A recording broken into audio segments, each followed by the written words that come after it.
เรื่องนี้พ่อใหญ่ข้อยเคยเล่าให้ฟังลาวได้เดินทางเข้าไปในป่าตีนภูแต่โชคบ่ดีไปเจอกับเสือโคร่งขนาดใหญ่จนเฮ็ดให้หมู่ของลาวตายอยู่ในป่าแห่งนั้นเรื่องนี้ต้องย้อนกลับไปเมื่อหลายสิบปีก่อนพ่อใหญ่ของข้อยได้เล่าไว้ว่าลาวได้ออกเดินทางไปล่าสัตว์อยู่ในป่าแห่งหนึ่งอยู่ตีนภูโดยลาวไปกับหมู่และพรานป่าผู้มีวิชาอีก1คนที่ไปนั้นพอดี4คนพอดีเลยลาวเว้าว่าเวลาเดินทางเข้าไปในป่าแล้วรู้สึกแปลกๆจังได๋บ่รู้เส้นทางที่มารู้สึกว่าป่ารกรึผิดปกติมีต้นไม้น้อยต้นไม้ใหญ่ล้มขวางทางเสียงนกการ้องแซ่วๆใส่พวกข้อยคล้ายๆคือกับว่าเจ้าป่าเจ้าเขาห้ามและเตือนเฮาบ่ให้เข้าไปในป่านี้แล้วพรานเนตรผู้มีวิชาก็เว้าขึ้นมาว่าพวกมึงระวังโตวให้ดีเด้อกูรู้สึกว่ามันบ่ปกติปานใดพวกลาวทั้ง4คนได้เดินทางมาฮอดแคมป์น้ำน้อยๆแห่งหนึ่งตอนนั้นเวลาประมาณ3 โมงแลงพรานเนตรบอกให้ทุกคนเตรียมเฮ็ดห้างที่พวกเฮาเฮ็ดแม่นเฮ็ด2ห้างและต้นไม้2ต้นข้อยอยู่กับพรานเนตรอ้ายรุ่นกับอ้ายสีแม่นอยู่อีกต้นหลังจากเฮ็ดห้างแล้วมันก็บ่ทันค่ำพวกเฮาได้ลงไปห้วยป่าโคตรหลายแนมไปทางใดก็เห็นแต่ป่าพวกเฮาเลยตั้นน้ำด้วยการขุดดินแล้วเอาหินกองตั้นน้ำปล่อยไปอีกทางหนึ่งหลังจากตั้นน้ำแล้วก็ค่อยๆบกพวกเฮาแนมเห็นป่าบักหลายๆอยู่บอนเฮาตั้นนั้นจังไดกะมันไปไสบ่ได้ตามที่เฮาเห็นน้ำก็ยังน้อยนึง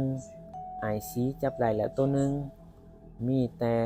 ถาน้ำมันบกอ้ายรุ่นผัดเป็นคนปากบ่สิริมงคลปานใดผัดเว้าว่าป่าจังแม่นโคตรหลายซ้ำสิกินมื้อนี้พาเนตรได้ยินลาวก็หายทันทีบักห่านี่หาป่ากลางป่ากลางดงให้ไผให้เว้าแบบนี้สีหน้าพาเนตรเว้าแบบจริงจังตอนนั้นก็บ่ได้คิดหยังหลังจากน้ำบกก็คือป่าที่เฮาเห็นลอยอยู่บอนเฮาตั้นนั้นบ่ต่ำกว่า50-500 โตวมันผัดบ่เห็นพอโตพรานเนตรก็บอกขึ้นมาว่านั่นล่ะเวลาเข้าป่าเข้าดงห้ามท่วงเด็ดขาดถ้าสั่นบ่ได้กินหลังจากนั้นเวลาก็ค่อยๆมืดทุกคนขึ้นห้างที่คัดไว้เวลาอยู่ในป่าค่อนข้างว่ามืดไวและเสียงแมงไม้ฮ้องสนั่นป่าเวลาผ่านไปโดนเติบแต่บ่เห็นวี่แววสัตว์ป่าผ่านมาทางนี้จักโตว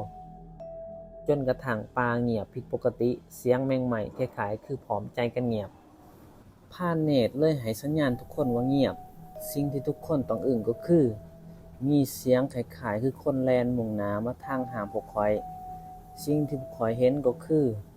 มีผู้หญิงคนหนึ่งแล่นมาทางพวกข้อยร้องโวยวายช่วยแหน่ช่วยแหน่จนมาหยุดอยู่ลุมห้างพวกอ้ายรุ่นกับอ้ายสีเงยหน้าขึ้นมามันเว้าว่าอ้ายลงมาช่วยแหน่ข้อยหลงทางแล้วมีเสือไล่ข้อยช่วยเอาข้อยขึ้นไปนำแหน่อ้ายรุ่นได้ยินแบบนั้นก็ลงไวโพดจนทุกคนห้องหามนำบ่ทันพออ้ายรุ่นลงไปฮอด